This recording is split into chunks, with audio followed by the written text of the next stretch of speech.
आपने सदा मन की बात करी है, कभी मन की बात सुन भी लिए होते, जैसे आज सुना है आपका सुना, तो शायद आपकी बुद्धि विकसित नहीं होती, आपकी विचारधारा विचलित नहीं होती, भारत विवश नहीं होता, भारत सशक्त होता, देश अस्त व्यस्त नहीं होता। बोलिए भारत माता की जय, भारत माता की जय श्री राम, जय श्री राम, जय श्री राम, जय श्री राम, जय श्री राम, जय श्री राम। चलो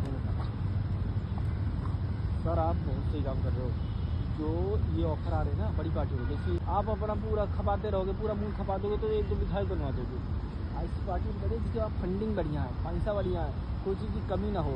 आप जिसको नियुक्त कीजिए, सीधे अपना पर्चा दाखिल करें और अजय झा का नाम लें और सीधे अपने आपको ड्रिफ्ट करके और कम से कम 20 सीट लेके आए विधानसभा।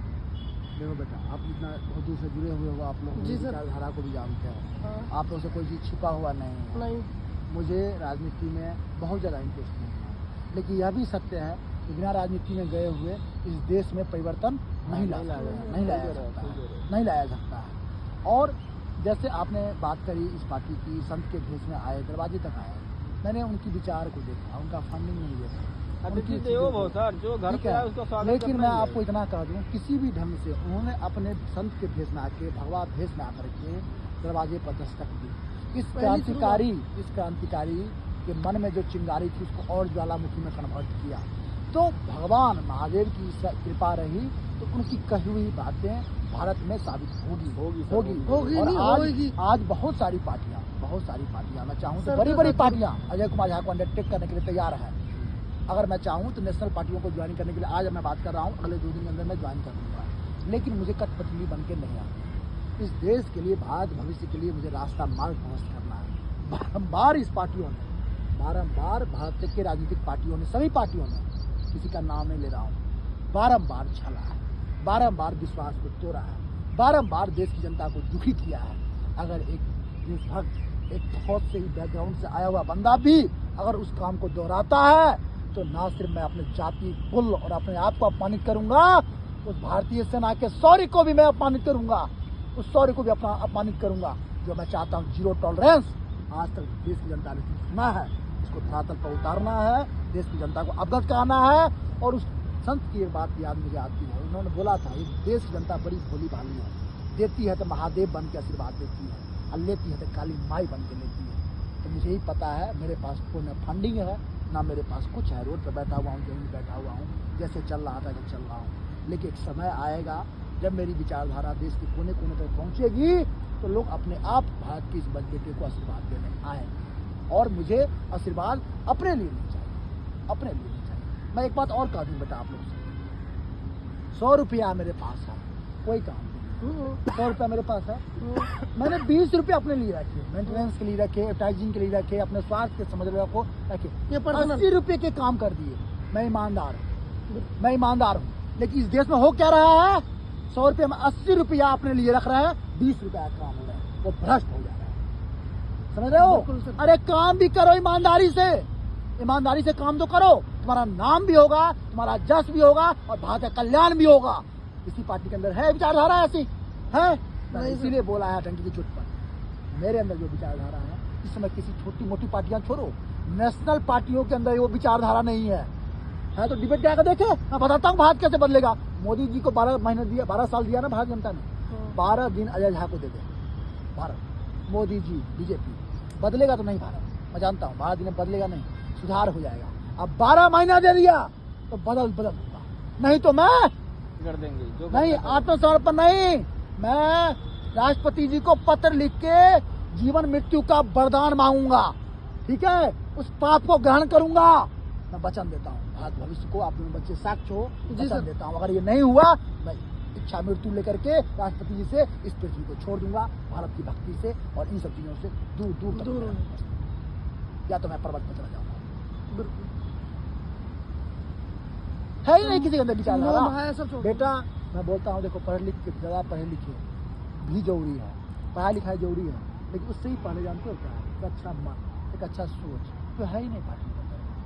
पार्टी राजनीतियाँ कर रही है, राजनीति करो, स्वार्थ इतना ज्यादा हावी हो रखा है जो आज संसार की बातें, समाज की बातें, इस पर राष्ट्रनीति के ऊपर में राजनीति हावी हो गया है।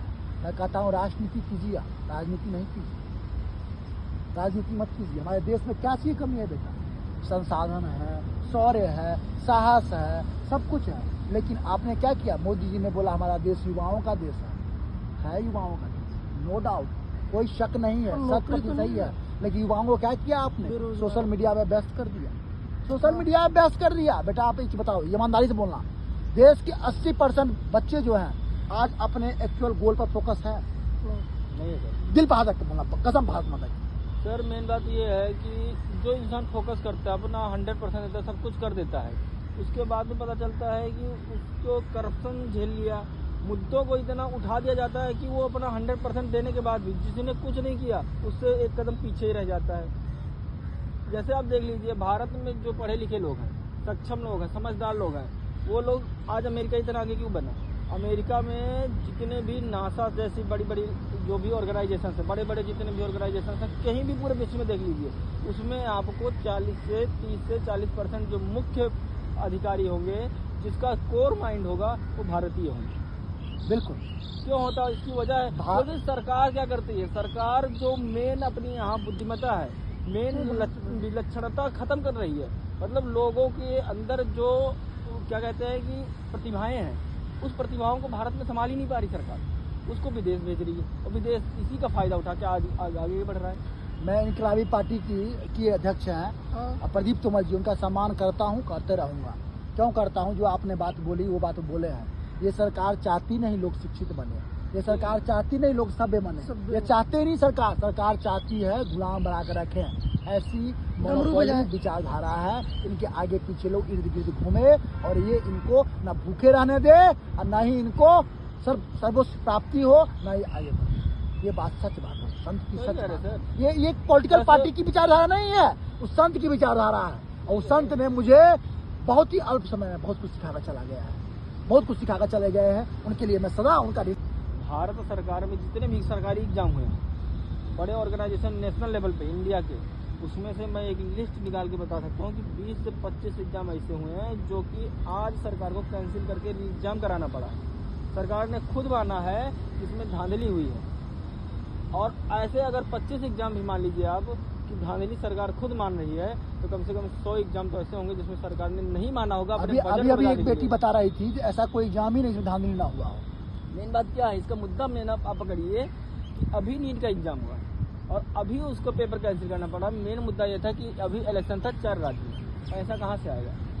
जो बच्चे अमीर माँ बाप के हैं, जिनके घर में पूंजी बैठी पड़ी है, जो पढ़ने वाले हैं वो तो कल भी पढ़ लेंगे। सरकार तो ये सोचती है जिसके पास पैसा उनको आगे बढ़ाओ ना, क्योंकि आज उनको अगर आगे बढ़ाएंगे तो कल यही लोग हमें फिर सपोर्ट करेंगे।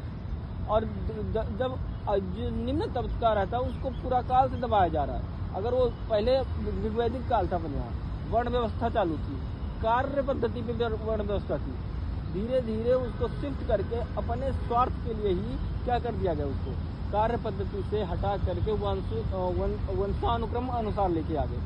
और इसी वजह से ब्राह्मण जो थे उनका पतन हुआ धीरे धीरे। बौद्ध धर्म, जैन धर्म, इन सबका उदय क्यों हुआ? इसी वजह से हुआ, क्योंकि जो वैदिक ऋग्वैदिक काल था, भारत में जो आर्य लोग आए थे, एक्चुअल में उन्होंने सबको समान माना था और कार्य के अनुसार ही वर्ण व्यवस्था की थी। लेकिन कार्य के अनुसार वर्ण व्यवस्था हटा करके लोगों ने वंशानुक्रम कर दिया और उस पे अपना आधिपत्य जमाने लगे, कर्मकांड जैसी चीज़ों पे आगे बढ़ाने लगे। और पहले सब पुरोहित लोग अपने आप को आगे बढ़ा दिए, उसके बाद क्षत्रिय को ले आए, फिर वैश्य को ले आए और फिर शूद्र को सबसे नीचे दबा दिया। अब जो लोग सबसे तबके के सबसे नीचे लोग रहते हैं, आखिर में भटकते वही लोग हैं। अगर आप कोई भी धर्म जोड़िएगा, कोई नया संप्रदाय शुरू कीजिएगा, तो आपके पास अमीर आदमी नहीं आएगा, आपके आप बड़े तबके का आदमी नहीं आएगा। वही आएगा जो अपने पिछले समाज से सताया हुआ है, पिछले समाज से जो परेशान है, वही आदमी पहले आपसे जुड़ेगा कि क्या पता मेरी जो यहाँ खोया हुआ सम्मान है वो यहाँ वापस मिले। बिल्कुल, सामर्थ्य को सम्मान होना चाहिए, सामर्थ्य को सम्मान होना चाहिए। और जो हमारे समाज में कुरीतियाँ हुई है उसको दूर करके भारत को आगे बढ़ाना चाहिए। अगर आगे बढ़ाना भारत में यही चल रहा है। मैं ब्राह्मण हूँ, आप हो सकता है आप भी ब्राह्मण हैं, आप राजपूत हैं, मान लीजिए, कोई बात नहीं, उससे डज नॉट मैटर। हम सभी क्या हैं? भारतीय। भारतीय हैं। हम सब भारतीय हैं, भारत माता के सच्चे सपूत हैं और हम सबने मिलकर सिर्फ एक ही सोच होना चाहिए तो भारत हमारा कैसे मजबूत बने, कैसे आगे बढ़े, कैसे सशक्त बने, कैसे विश्व पटल पर भारत का तिरंगा जय जयकार करते रहे, यही सबके मन में होना चाहिए। ब्राह्मण ही आज तक एक ऐसी जाति बनी है जिसने अपने अंदर की बुराइयों को निकाल के समाज में रखा है कि हमारे अंदर ये कमियां थी। बाकी कोई भी आप धर्म उठा के देख लीजिए, जिसके अंदर अगर बुराइयां थी, कुरीतियां थी, तो उसको उसने आगे बढ़ाया, उसको गलत नहीं समझा है। उसने कभी ये नहीं कहा कि हमारी ये प्रथा गलत है, इसको खत्म करनी चाहिए। जैसे आप लव जिहाद देख लीजिएगा, आप 3 तलाक देख लीजिएगा, कभी मुसलमानों ने इसको गलत नहीं कहा है। लेकिन हिंदू प्रथा में सती प्रथा देख लीजिए, हजारों हिंदुओं ने, ब्राह्मणों ने गलत करके उसे बंद कराया। बलि प्रथा से इसे बंद कराया। तो ब्राह्मण ही एक ऐसा उच्च समाज है जो अपने अंदर की कमियों को खत्म करने के लिए अपनी ही कमियों को सामने लाता है, उजागर करता है, बताता है। तो हम लोग ब्राह्मण, अगर हमारे अंदर कोई कमी हुई है तो हम उसे जरूर बताएंगे, लेकिन सबको अपने अंदर की कमियों को अगर समझ के आगे लाएगा तभी भारत का उत्थान होगा। बिल्कुल, भारत के बेटे के निकले हुए मुंह से और भावना से निकली हुई बातें हैं। देखिए, मैं जातिवाद को विशेष रूप से बढ़ावा नहीं देता हूँ, लेकिन आज भारत को जरूरत है जो ब्राह्मण सामर्थ्यवान है, साक्षर है, उनके अंदर सकारात्मक सोच है और वो भारत को आगे बन के मार्ग प्रशस्त करें। सदा से आशीर्वाद समाज को देते आए हैं, समाज का कल्याण का रास्ता खोलते आए हैं। जो पापी ब्राह्मण है, जो लोग कुकर्म करते हैं, उनका मैं खंडन करता हूँ, उनका खंडन करता हूँ। ब्राह्मण है ही नहीं, वो धूर्त ब्राह्मण है, वो ब्राह्मण नहीं है, ब्राह्मण के नाम पर कलंक है, उनकी गलती से ब्राह्मण में जन्म हो गई है। ऐसे ब्राह्मणों का मैं खंडन करता हूँ, विरोध करता हूँ। लेकिन जो ब्राह्मण है वो भारत को आगे बढ़ाने में आज उनकी भूमिका सर्वश्रेष्ठ होगी। और मैं कहता हूँ सरकार को भी ये बात पता है कि आने वाले समय में उच्च पटल पे कोई भी समाज है तो ब्राह्मण ही रहेगा। इसीलिए उसे दबाने के लिए यूजीसी जैसे एक्ट लाए जा रहे हैं, क्योंकि उसे पता है कि हमारा अगर पतन कोई कर सकता है तो सिर्फ एक समाज है, वो सवर्ण समाज, ब्राह्मण जाति है और कोई दूसरा नहीं है। सरकार को पता नहीं है, कोर माइंड है, कोर माइंड है, वो कहीं से प्राप्त नहीं होता, वो जेनेटिक लेकर पैदा होता है और पर्यावरण से वो एक एक चीजें सीख के अपने आप को जहाँ बनाता है वो चीज और कोई प्राप्त नहीं करेगा।